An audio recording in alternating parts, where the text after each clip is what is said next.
The legacy media types they're done. They're so done. It's happened so fast.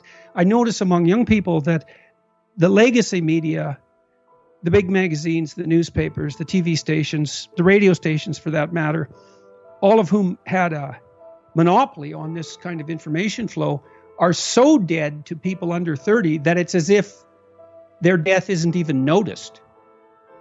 And that's fascinating.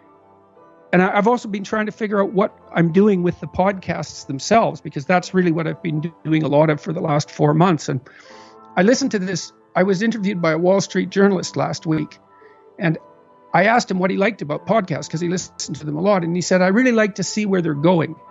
And I thought, yeah, that's exactly it. Because in a legacy media interview, everything is scripted and you're never talking to a person. You're talking to the corporation, essentially. And I'm not being cynical about that. It had to be that way because bandwidth was so expensive. But now you can sit down with someone and you can risk exploration. Of course, that's what Joe Rogan has been doing so well for so many years. You can risk exploration. You can have two people having a genuine discussion about a complex issue. And so they're engaging in dialectical thinking. And if they're good at it, they're modeling it. So they can model high quality dialectical thinking and pull people along on an exploratory journey and make it permanent. And that's completely revolutionary. That's never been possible before. And the possibilities are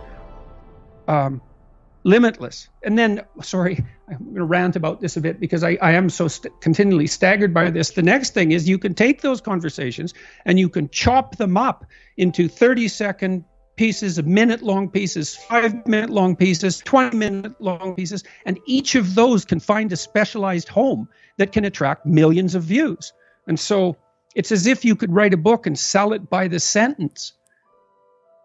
It's really something. And I can tell perfectly well when a podcast discussion is going well, and it's a dance, right? I mean, there has to be this continual reciprocity, and that requires you to attend very carefully to your guest and to listen.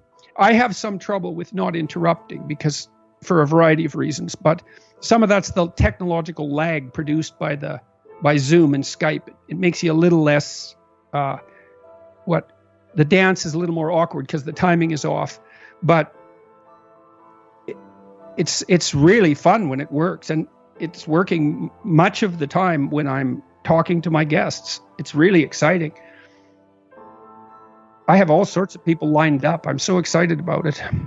In 2 hours, you reveal your hand, and everyone can see it.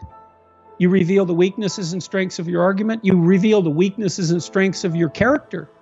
But in some sense, you can, even if your character is flawed, like all of our characters are, if you're engaged in something genuine, in a genuine move forward, you're forgiven for that, right? If you're actively rectifying your evident flaws during the discussion, people will forgive you for your flaws. But YouTube and podcast long form seems absolutely unforgiving of any falsity, as far as I can tell. I mean, sometimes we do some editing. There's two conditions under which we'll edit. One is just to edit out some technical glitch. We also allow our guests the option of not having something they said broadcast if they believe they've made a factual error or addressed an argument in a misleading way. And that's a little bit more of a moral quagmire. But our thought is that if we allow people that veto power to begin with, they're much more likely to be loose and to take risks in the exploration. And we've had to cut virtually nothing except, I think, 2 factual errors of a few seconds. But it's so interesting because in the comments section, if we ever edit anything, there's skepticism right away. And so that's another indication of how unforgiving the medium is with regards to falsity. I'm trying to get politicians on my podcast. Senator Mike Lee, who's probably the most conservative senator in the United States. I'm releasing a podcast with him this weekend, and I think he acquitted himself well.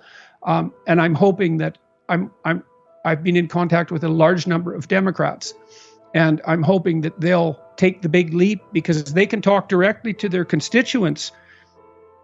They can talk directly to the people who they're responsible to with no intermediation of bureaucracy, if they dare. Because like I said, I think you can make mistakes, but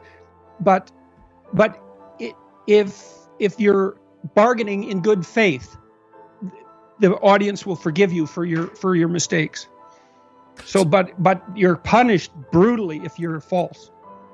So, and I don't know about you, but I'm really attentive to the comments. I watch how people are responding. And, if 10 people point out something, I'm still working on this proclivity to interrupt, but if 10 people point out something, I try to address it. My team tries to address it because, well, why not? You're probably doing something wrong at some point. If enough people tell you, it's tricky.